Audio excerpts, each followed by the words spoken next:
The call came 3 days after my daughter finalized the guest list for her wedding anniversary party, and she didn't waste a single breath easing into it. "Mom," Elena said, her voice steady. "Practiced. I need to tell you something before you hear it from someone else.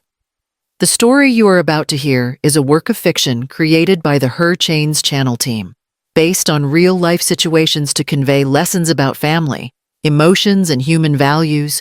All characters and events are illustrative." I knew that tone. I'd heard it when she was about to quit college for a man, when she decided to move across the state without telling me. It was the voice she used when she'd already decided and didn't want interruption. "I'm listening," I said. She paused just long enough to sound considerate. "You're not invited to the anniversary." I waited for the explanation. It didn't come. "I don't understand," I said, keeping my voice even. "It's your wedding anniversary." "Yes," she replied, "but it's only for family." The words were delivered cleanly, like a line she'd rehearsed in front of a mirror. Not cruel, not apologetic, final. I tightened my grip on the phone. "I am your family," she exhaled, the way she does when she thinks I'm being difficult. "Mom, please don't make this harder than it needs to be. We already finalized everything." Finalized.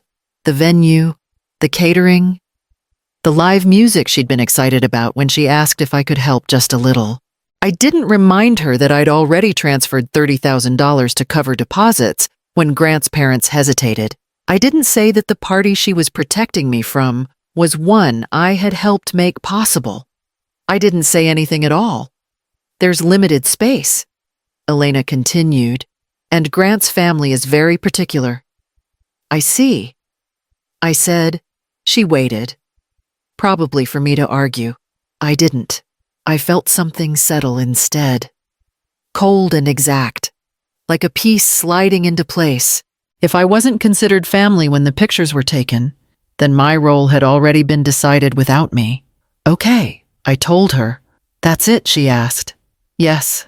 We said goodbye politely. When the line went dead, I didn't cry. I didn't raise my voice. I sat there, breathing evenly, understanding for the first time that the invitation hadn't been forgotten. It had been withheld. And with that clarity came another one. Quieter, but heavier if I no longer had a place in her version of family. Then I didn't need to keep paying to stand just outside it.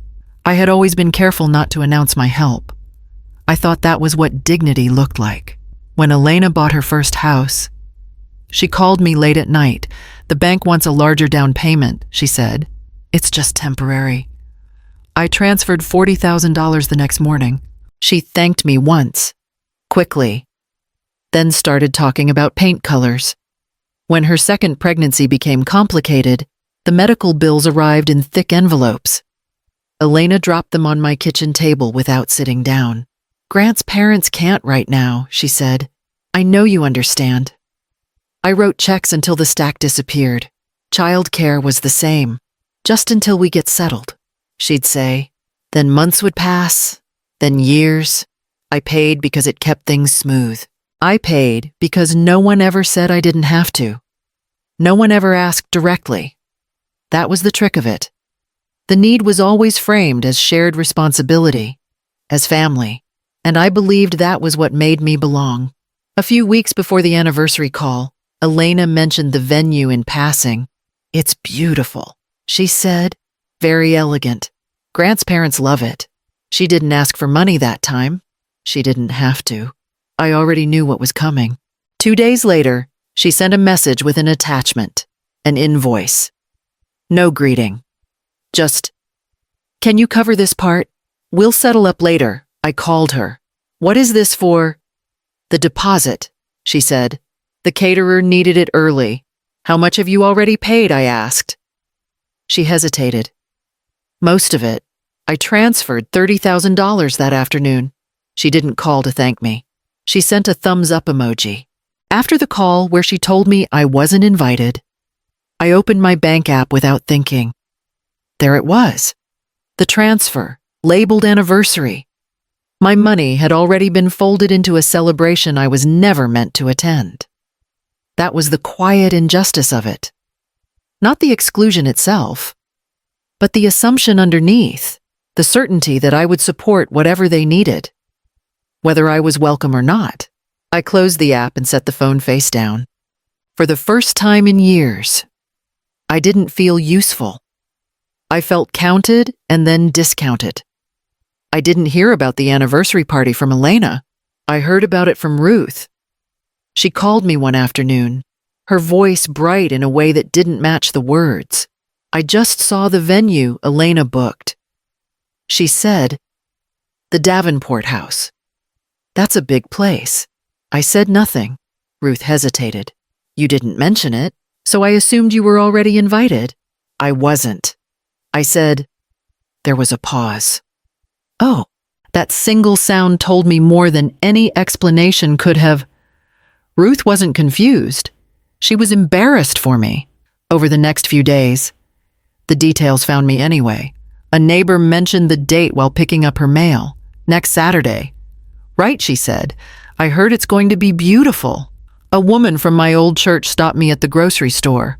"Your daughter's anniversary party is coming up," she said. I saw the guest list going around. I smiled politely every time. I said nothing. The guest list was not small. That part became clear quickly. Friends of Grant's parents, business associates, couples I'd never met.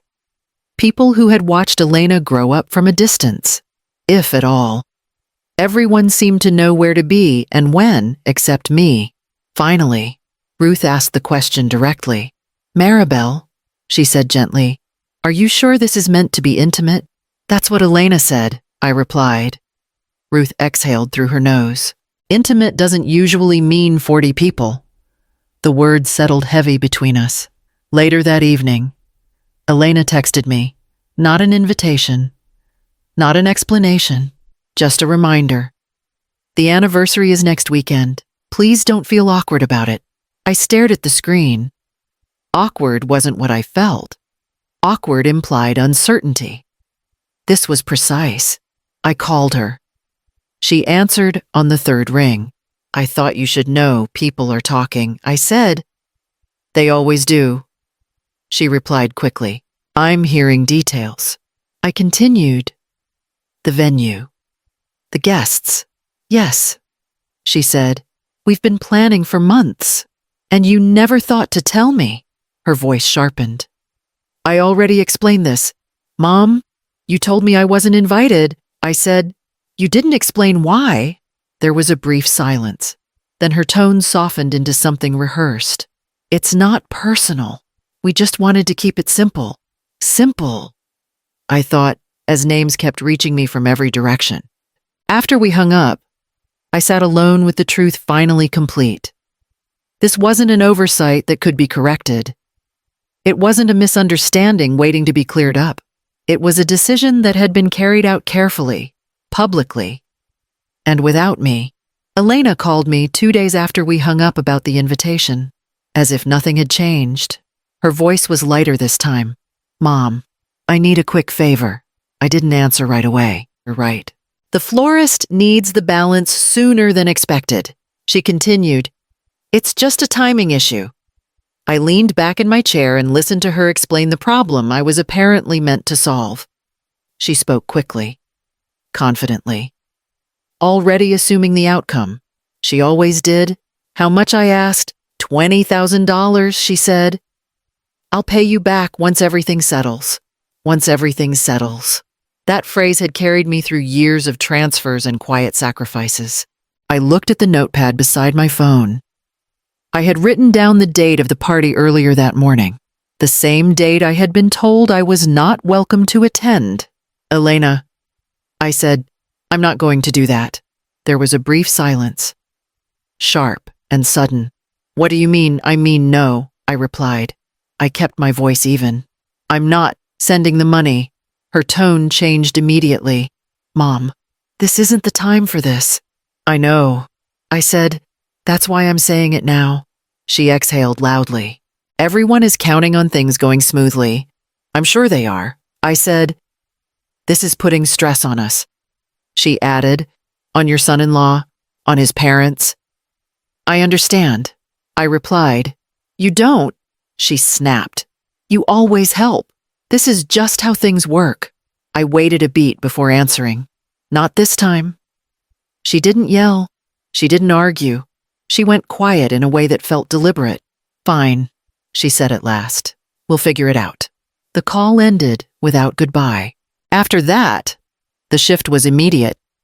Messages from Elena slowed, then stopped. My son-in-law, Grant, who usually sent polite updates, went silent. Even the group chat with extended family went still, as if someone had turned down the volume on my name. I hadn't announced anything. I hadn't accused anyone. All I had done was refuse one request. And somehow, that single word had changed the temperature of every room I wasn't even standing in. After I said no, the quiet didn't arrive all at once. It crept in. Elena's messages stopped sounding like her. Where she used to write full sentences, she sent fragments. "Busy today, we'll call later." Later never came. When I called her, it went to voicemail. When Grant texted, it was formal. "Hope you're well." No follow-up, no warmth. I told myself it was coincidence. Planning a party takes time. People get distracted. But the silence had weight to it. It pressed down instead of fading. 3 days passed. Then 4. On the 5th day, I called Elena again. She answered quickly this time, like she'd been expecting it. "I wanted to check in," I said. "About the anniversary?" There was a pause, not confusion, not surprise, just calculation. "What about it?" she asked. "I keep hearing details." I said, "Dates, guests, venues. I'd rather hear it from you." She sighed, the sound sharp through the line. "Mom, we already talked about this. You told me I wasn't invited." I replied, "You didn't tell me why." "I did," she said. "It's only for family." She said it the same way she had before, calm, controlled, like she was restating a policy, not a relationship. "I am your mother," I said. "Yes," she replied. "And this isn't about you." That sentence landed harder than the rest. "I'm trying to understand where I fit." I said, "You're overthinking it." She answered, "We just wanted something simple, no complications." "Am I a complication now?" I asked. She didn't answer right away. When she did, her voice was cooler. "Please don't turn this into something it isn't." I didn't. I said, "You did."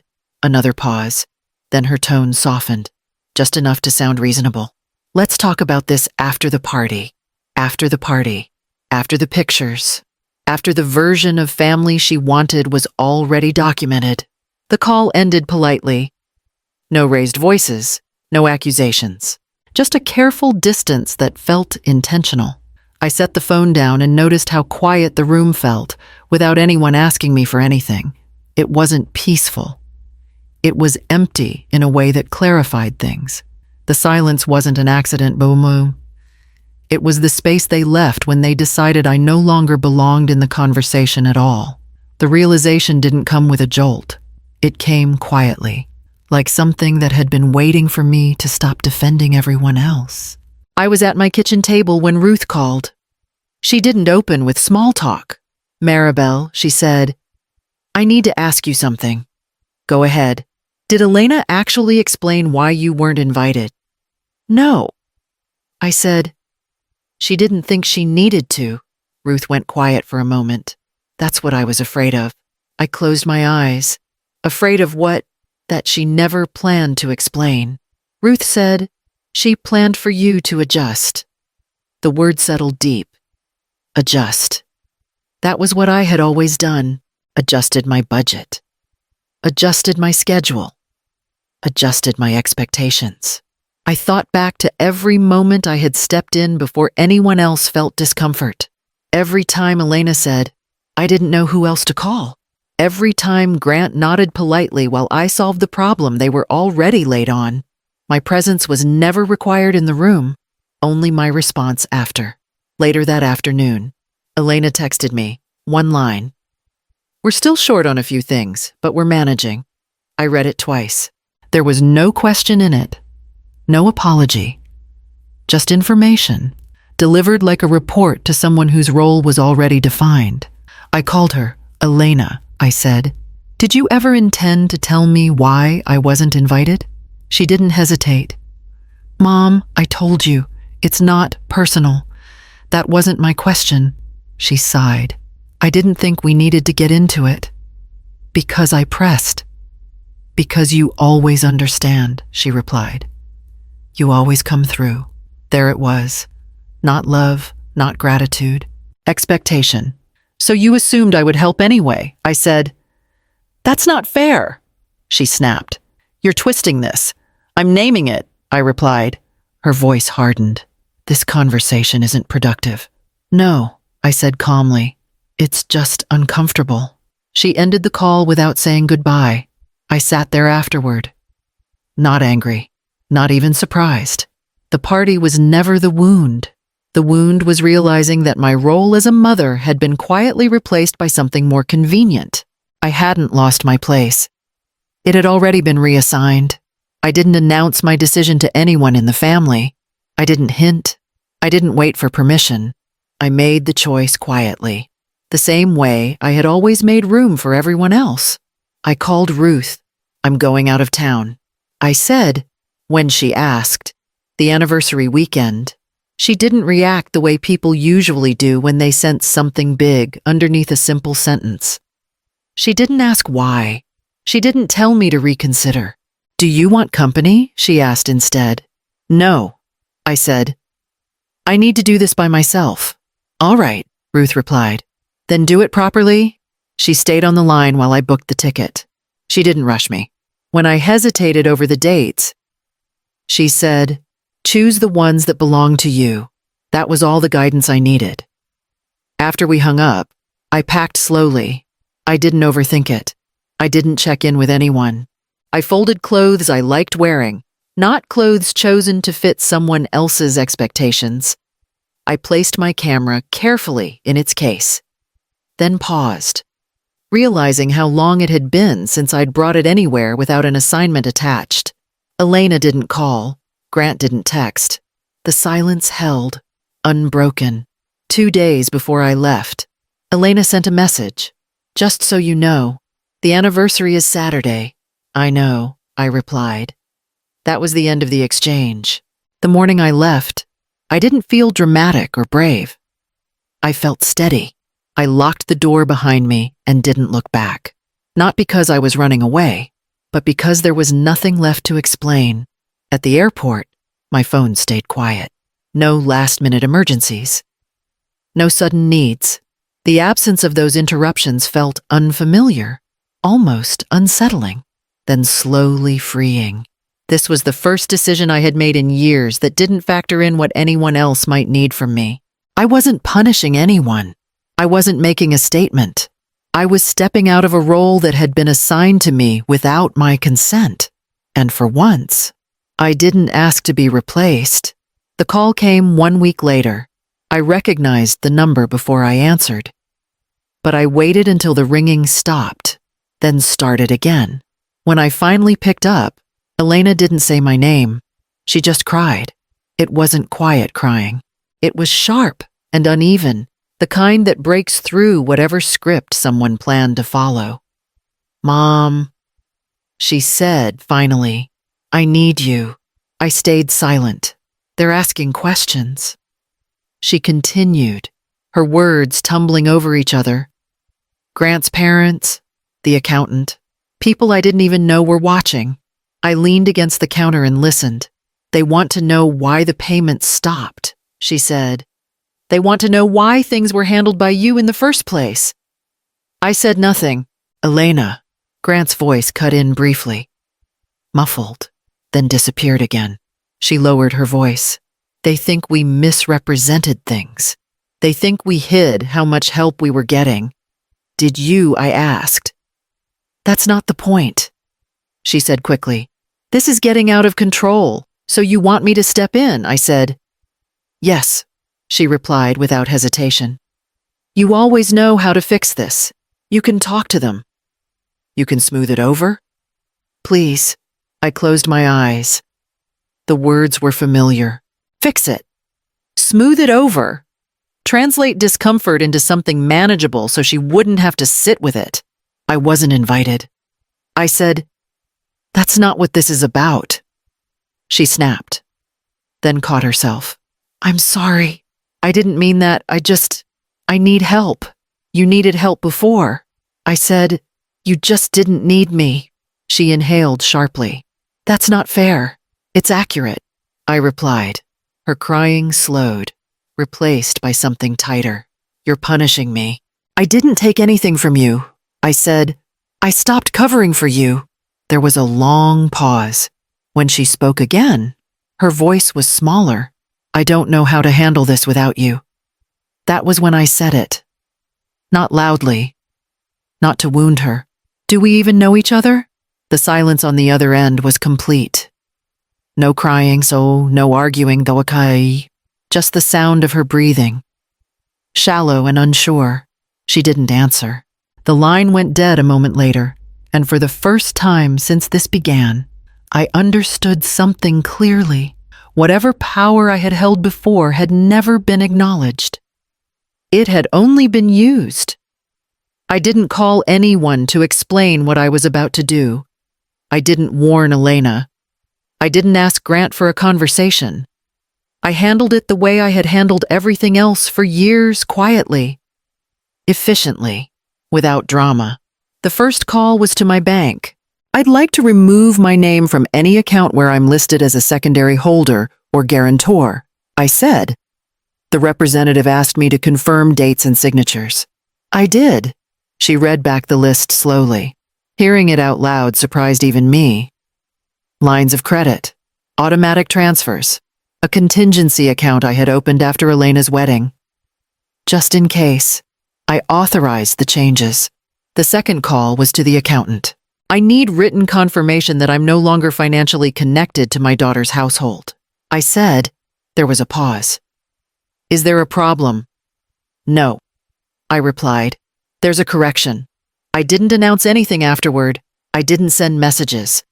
I let the changes surface on their own. They always do. The credit card was the first to decline. Then a scheduled transfer failed to process. Then the bank requested updated documentation that never came. Elena called twice that day. I didn't answer. Grant texted. We need to talk, I replied once. I'm unavailable. The next call came from Elena's number again. But her voice was different this time. No tears. Just strain. You didn't tell us you were doing this. She said. I didn't need to. I replied. This affects everything. She insisted. I know. I said. That's why I did it. She went quiet, then tried a softer tone. We can fix this. We can talk. I'm not interested in fixing appearances, I said. I'm interested in accuracy. There was nothing she could argue with in that. No accusation. No villain. Just consequences unfolding exactly where they belonged. After that, the calls slowed, then stopped. Not because they understood, but because there was nothing left to negotiate. I didn't feel triumphant. I felt steady. Later that week, Ruth came by. She watched me make tea, noticed how calm my hands were. You look lighter, she said. I am, I replied. I didn't destroy my family. I stepped out of a role that erased me. The money I took back wasn't revenge. It was boundary made permanent. Here's the lesson I carried forward. Without ceremony, support, given without respect, becomes obligation. And obligation will consume you if you let it. Choosing peace sometimes means refusing to play the role others wrote for you. If this story resonated, tap like, leave a comment with where you're listening from, or subscribe to hear the next one. Silence can hold power, but only when you choose it.